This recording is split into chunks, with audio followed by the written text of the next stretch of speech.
Hello student. So after completion of the pons, let's start the midbrain. Madhya Mastishtha in Ayurveda it is called, and the synonyms of the midbrain, that is called the mesencephalon.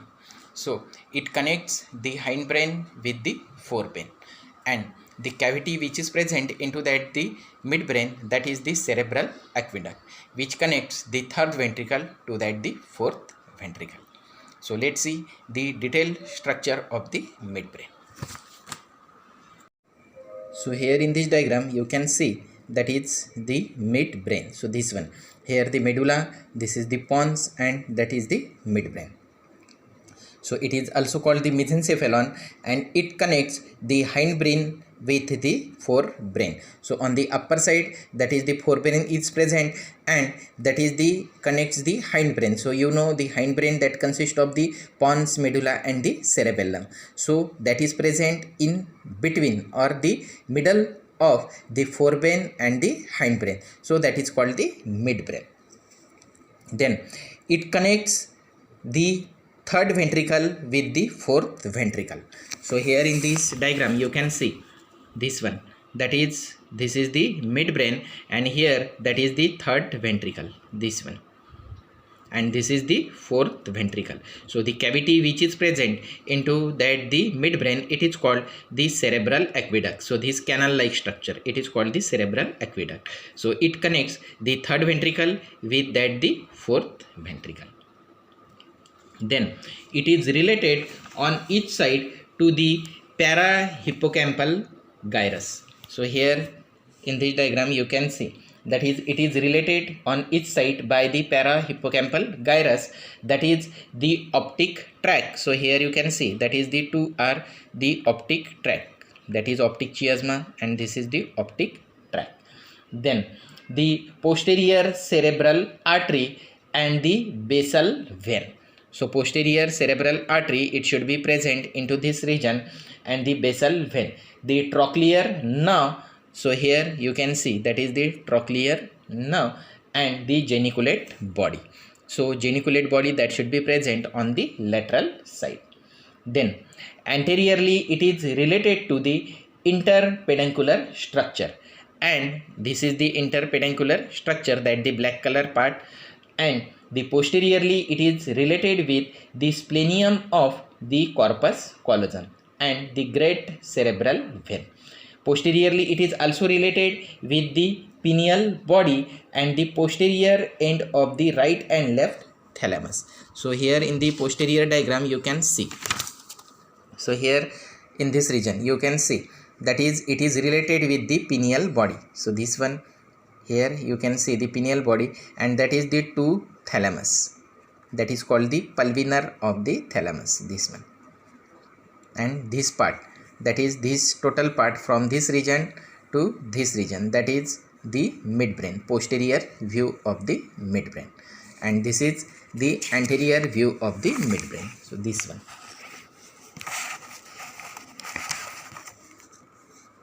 this is the anterior view of the midbrain. Then the subdivisions of the midbrain.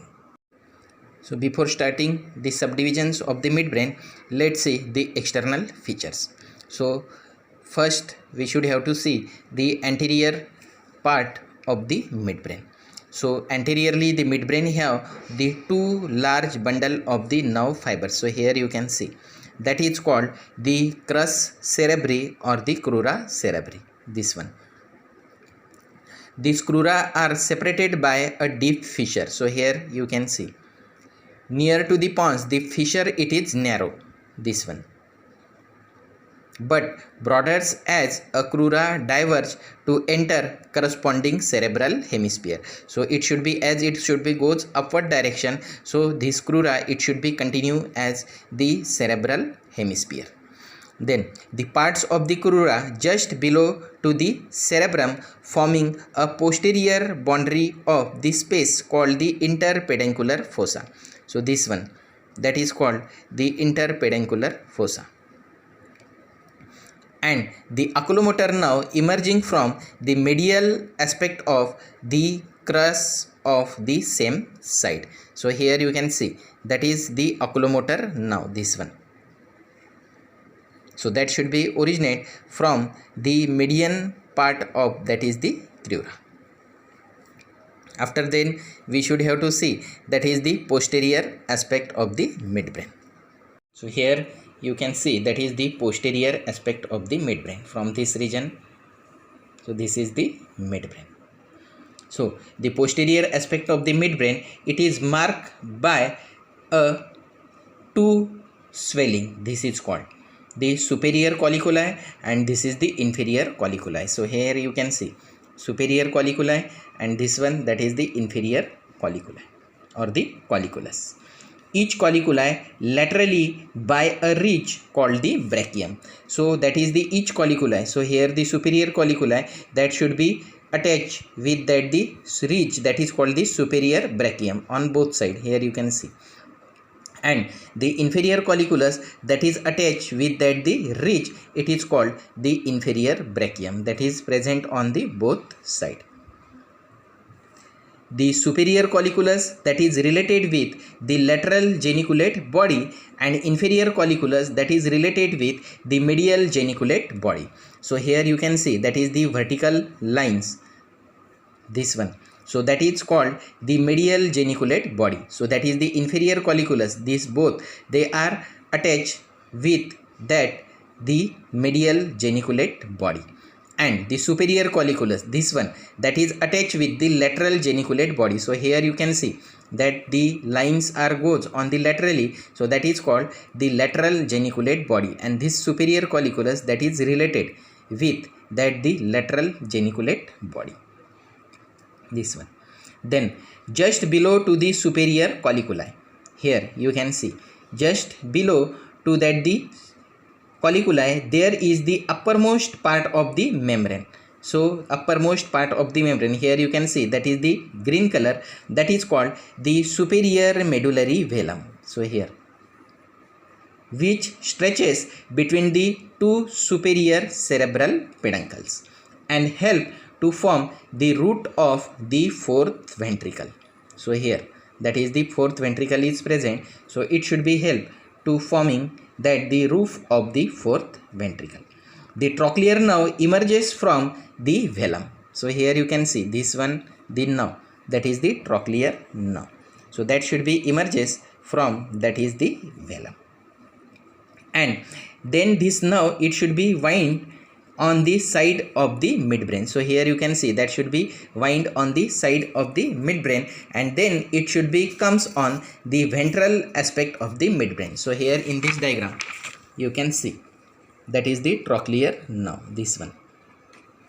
So it is originate from the posterior aspect, that is the trochlear nerve. It winds on the lateral side of the midbrain and comes on the ventral aspect.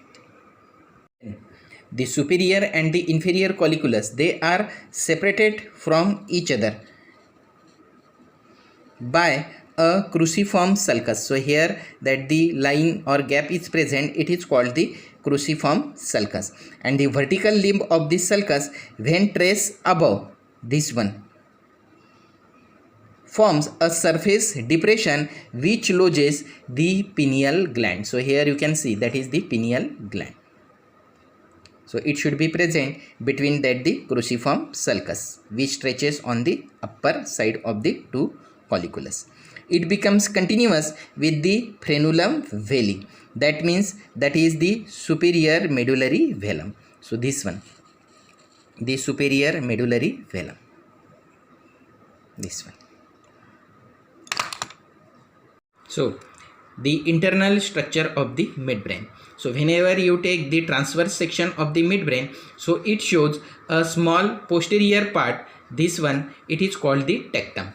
So tectum, it is the small part of the posterior present of the posterior to that the cerebral aqueduct. So here you can see this small cavity which is present into that the midbrain called the cerebral aqueduct. So if you draw an imaginary line from that the cerebral aqueduct, so posterior to that the line, this small part, it is called the tectum, and which is made up of right and left superior and inferior colliculus. So here you can see that is the colliculus, these two rounded part. Then the remaining part which is the large part which is present anterior to that the cerebral aqueduct, it is called the cerebral peduncle. And this cerebral peduncle, this total large part, it is called the cerebral peduncle. And this peduncle, it is subdivided into the crus cerebri, means this brown color part which is present anteriorly, then the substantia nigra. So here that is the pigmented black color part, it is called the substantia nigra. And the third part, the tegmentum. So posterior to this part, from this region till to that the cerebral aqueduct, so it is called the tegmentum. So first let's see, that is the crura cerebri, means this part. So crura cerebri or crus cerebri, this one, it is the part of cerebral peduncle situated anterolateral to the substantia. So here you can see that is the substantia nigra, so that should be present anterolateral to it. It contains the important descending tract which connects the cerebral cortex to that the anterior horn of the cell of the spinal cord, the cranial nerve nuclei and the pontine nuclei. After then we should have to see that is the substantia nigra. So this black color part, this is the substantia nigra. Here you can see. So substantia nigra, it is a curved pigmented band of the gray matter situated between the tegmentum and the crura of the midbrain. Then it is concavity, it is smooth and directed downwards to that the tegmentum. So here you can see it should be directed downward. The substantia nigra, it is made by the deep pigmented nerve cell and contains the melanin and the iron. The structure of the tectum and the tegmentum, that is vary in different level. So therefore it is convenient to take the tears of the midbrain at the level of the inferior colliculus and at the level of the superior colliculus. So let's see the transverse section of the midbrain at the level of inferior colliculus.